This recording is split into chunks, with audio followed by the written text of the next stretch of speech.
হরে কৃষ্ণা। আশা করছি সবাই খুব খুব ভালো আছো, আর আমিও ভালো আছি। আজকে বেরিয়ে পড়েছি মায়াপুরের উদ্দেশ্যে। তো আমাদের যাত্রা শুরু করেছিলাম শিয়ালদা থেকে।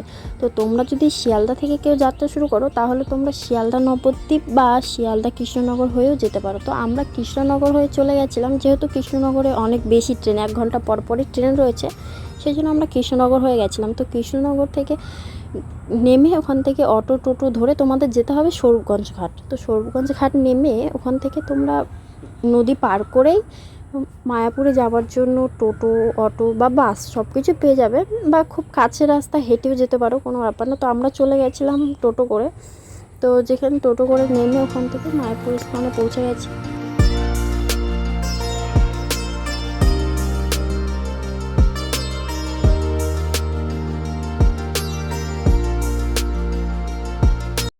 এখন আমরা চারপাশটা ঘুরে নিয়েছি, আর চারপাশটা ঘুরে নিয়ে যেহেতু আমাদের পৌঁছতে একটু লেট হয়ে গেছিলো, সেই জন্য আমরা চলে গেছিলাম ভোগের প্রসাদ নেওয়ার জন্য। তো প্রসাদ নেওয়ার জন্য আমরা প্রথমেই লাইনে দাঁড়িয়ে গেছি, আর এখানে এতটাই বড় লাইন কি বলবো, তোমরা তো দেখতেই পাচ্ছ। আর এখানে মানে একসাথে এত লোক একসাথে প্রসাদ নিতে পারবে যে মানে কি বলবো, হয়তো প্রায় 400 এতটা তো হবে কমসে কম। মানে এত লোক একসাথে একসাথে প্রসাদ নিয়ে বাইরে বেরিয়ে তারপর আমরা এই যে এখানে যেটা ডিজিটাল যে থিয়েটারটা বানিয়েছে, আমরা সেখানে গেলাম। ফার্স্টে ওখানে গিয়ে ওখানে কি দেখানো হয় সেটাই আমরা বাইরে থেকে সবাই মিলে বলাবলি করছিলাম। তারপর যাই হোক ওখানে ভিতরে গেলাম, কি দেখানো হয় সেটাই দেখলাম সবাই মিলে। তো ওখান থেকে দেখে নিয়ে তারপরে বেরিয়ে পড়লাম বাইরে। এবার চলো বাইরেটা দেখি, বাইরেটা চারপাশটা দেখি।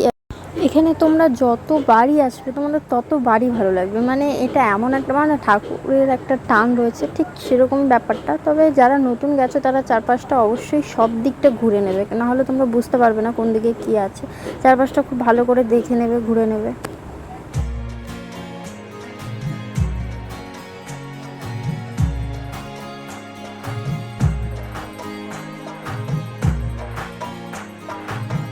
তারপর ওখান থেকে সোজা আমরা চলে গিয়েছিলাম গোশালার দিকে। আর গোশালার দিকে তোমরা গিয়েই তোমরা যদি গরুর দুধের কিছু নিতে চাও, তাহলে তোমরা গোশালায় ঢোকার আগে গেটে সামনে দেখবে ওখানে সব কিছু বিক্রি হয়, তো তোমরা ওখান থেকে নিয়ে নিতে পারো। তো তারপরে আমরা ওখানে চলে গেলাম গোশালার ভিতরের দিকে। তো তোমরা ওখান থেকে গোশালার গরুর জন্য খাবার কিনতে পাওয়া যায়, মানে গোমাতাকে খাওয়ানোর জন্য তোমরা খাবার কিনতে পারবে। তোমরা চাইলে সেটা গোমাতাকে খাওয়াতে পারো ওখান থেকে খাবার কিনে। তো আমরা পুরোটা দেখলাম মানে ওখানে। আর তোমরা চাইলে ওখানে গোশালায় যাবার জন্য গরুর গাড়ি পেয়ে যাবে, তো তোমরা সেটা করেও যেতে পারো। গরুর গাড়ি যাদের চড়ার ইচ্ছে রয়েছে তাদের সেটা করেও যেতে পারো। তারপর ওখান থেকে আমরা ডাইরেক্ট চলে আসলাম মন্দিরের দিকে। তো মন্দিরের দিকে এসে এখানে দেখতে পেয়েছি 2টো হাতি এখানে রয়েছে। তো ওদের দেখলাম। তো প্রথমে আমার একটু ওদের কাছে যেতে ভয় ভয় লাগছিলো। তারপর মা বললো সবাই যাচ্ছে, যা কিচ্ছু হবে না। তারপর আমি একটু কাছে গেলাম। তারপর ওখান থেকে সোজা চলে গিয়েছিলাম আমরা মানে মাসির বাড়িতে। তারপর ওখান থেকে মাসির বাড়িটা পুরোপুরি ঘুরলাম, ঘুরে চার